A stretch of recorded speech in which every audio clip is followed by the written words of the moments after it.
So far, we have been working with the different scaling types in AWS Autoscaling, learning how to implement them individually and adapting them to various scenarios. However, now let's take it a step further and explore how to create scaling plans.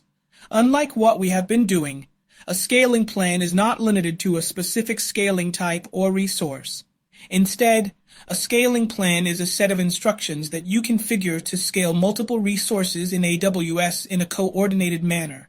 This means that instead of treating each resource individually, you can configure scaling plans for different groups of resources per application, allowing you to manage the scaling of your resources more efficiently and consistently. Once you have created your scaling plan, AWS Autoscaling integrates dynamic scaling and predictive scaling methods to support your scaling strategy. This provides a complete and flexible solution for managing the scaling of your resources on AWS. Then, from the main AWS Autoscaling page, I will click on Get Started. And from here, I can search for scalable resources, either from a CloudFormation stack, search by tags, or choose an EC2 autoscaling group that we already have configured. In this case, from the list, I can choose this one that we have already been using. Note that the resources you can scale are the autoscaling groups, our OR database clusters, Amazon DynamoDB tables, the Elastic Container Services, and the Spotfleet requests. So, the first step is to choose some of those resources. In my case, autoscaling. I'll click Next and give it a name like Autoscaling Plan. Here below is where I choose a scaling strategy. This scaling strategy tells AWS Autoscaling how to optimize resource utilization in your scaling plan. You can optimize availability, cost, or a balance of both. Alternatively, you can also create your own custom strategy based on the metrics and thresholds you define. You can set up separate strategies for each resource or resource type. For example, if we want to optimize cost, I select it here.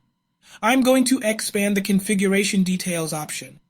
So, by selecting this option, I'm indicating that if all my EC2 instances that are running in the autoscaling group are at 70% CPU utilization or less, that I don't add instances to help with the workload, which translates into cost savings because I'm indicating that even at a 70% CPU utilization percentage, I don't add instances.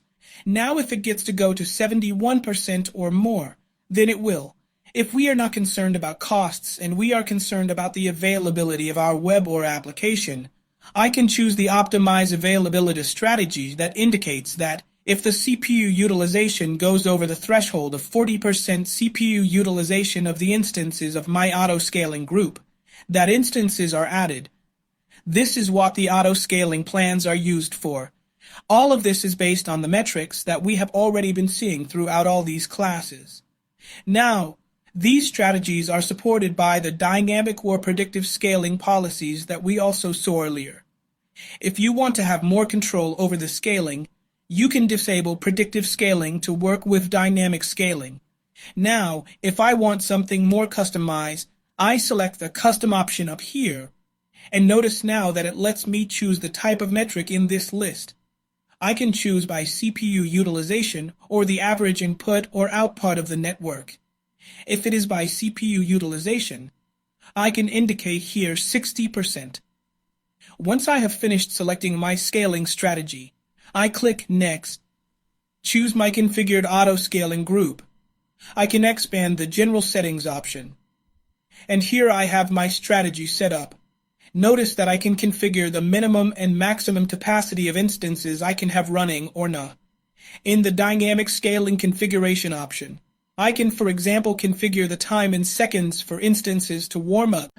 I have already explained this several times, and it means the number of seconds it takes for a newly launched instance to start up. I will click Next, and then create Scaling Plan. Once done, the plan is created. This same thing that we've just seen here is exactly the same thing that we've been seeing when we set up the various dynamic scaling plans. So, if I go to EC2, and go into Auto-Scaling Groups. Select My Auto-Scaling Group and go to the Automatic Scaling tab. Notice the policy that we just created. So, as I said before, the scaling types in AWS Auto-Scaling refer to the different ways you can scale your resources individually, such as dynamic scaling and predictive scaling. A scaling plan, on the other hand, is a set of instructions that you configure to scale multiple resources in a coordinated and efficient manner, allowing you to manage the scaling of your resources at the application level rather than at the individual resource level. In short, scaling types focus on the how to scale, while scaling plans focus on the what and when to scale.